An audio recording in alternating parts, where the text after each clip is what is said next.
दिल्ली सरकार की आबकारी नीति के विरोध में नजफगढ़ में विशालकाय धरने का आयोजन किया गया।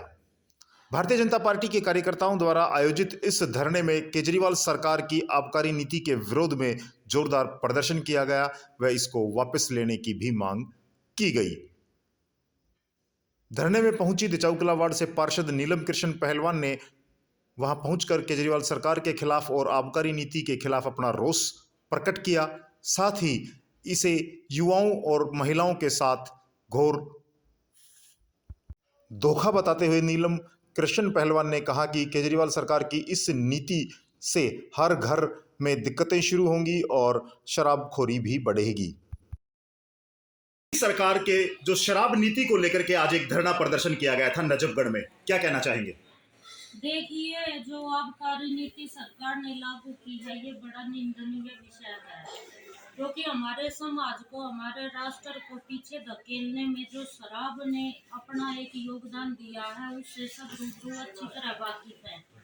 लेकिन आप देखिए, अगर सरकार को कोई नीति लेके आनी थी तो महिलाओं के लिए, बच्चों के एजुकेशन के लिए, खेल कूद के लिए, और जो 2 साल से आपने देखा है कि दिल्ली देहात के साथ साथ पूरे भारतवर्ष का जो कोरोना से व्यापार ठप हुआ है, जो युवक है वो बेरोजगार घूम रहे हैं, तो इन सब के लिए सरकार को एक नीति लेके आनी चाहिए थी, न कि एक घर में कलेश पैदा करने के लिए।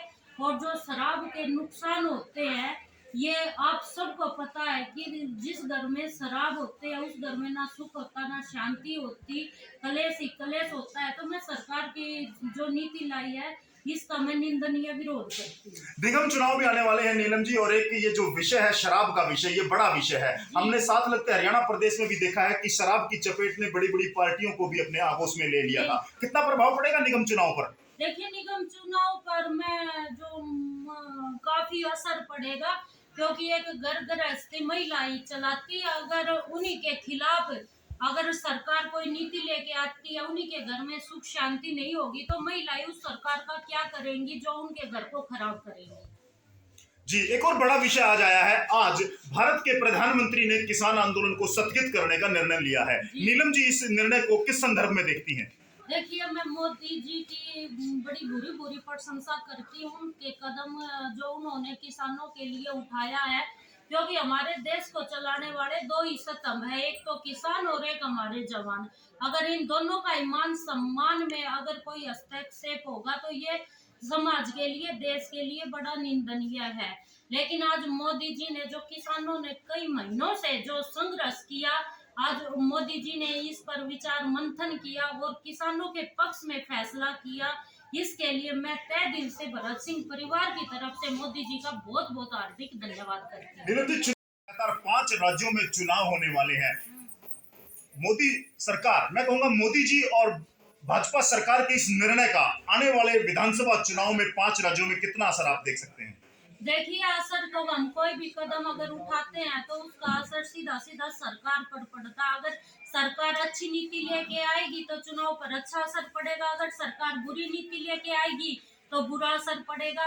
आप इस बात का एग्जाम्पल देखिए कि मात्र 2 दिनों में केजरीवाल सरकार ने तो आबकारी नीति लाकर समाज को क्या तोहफा दिया, और दूसरी तरफ देखिए कि मोदी सरकार ने सुबह सुबह किसान भाइयों के लिए, जिन्होंने संघर्ष में अपने परिवार को खोया, अपनी जान खोई, लेकिन वो संघर्ष आज रंग लाया। मोदी जी ने उनके दुख दर्द को सुना और आज उन्होंने किसानों के हित में फैसला देकर एक समाज को, एक किसान को एक ऐसा तोहफा देने का काम किया है जो हमारे देश को आगे बढ़ाने में योगदान देगा। आज गुरु पर्व भी है और आज गुरु नानक जी का जन्म दिवस भी है, तो क्या कहना चाहेंगे?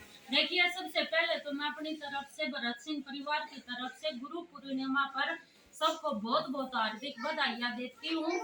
और गुरु की महिमा तो हमारे वेदों में भी है कि गुरु गोविंद दो खड़े काको लागू पाए, गुरु बलिहारी गुरु आपने जिन गोविंद दियो बताए, तो गुरु के बिना तो हमारा उतारण भी नहीं हो सकता। तो मैं तो यही प्रार्थना करती हूँ कि हमारे समाज में, हमारे देश में सुख शांति बनी रहे और आप सबको हमारी तरफ से गुरु पूर्णिमा की बहुत बहुत हार्दिक बधाई। अंतिम सवाल है नीलम जी आपसे, आप जी। एक महिला भी हैं और लगातार आप राजनीति में काफी लंबे समय से सक्रिय हैं। शराब नीति की मैं बात करूं, महिला होने के नाते, एक राजनीतिज्ञ होने के नाते नीलम जी इसका किस स्तर पर विरोध करेंगी, क्या रणनीति बनाई है?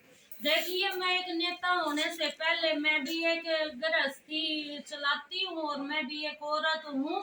और एक औरत होने के नाते जो हमारे खिलाफ कदम उठाया जाएगा वो सरासर निंदनीय होगा, क्योंकि ये जो है बिल्कुल तबाह करने वाली नीति है और सरकार, केजरीवाल सरकार ने बड़ा निंदनीय काम किया है।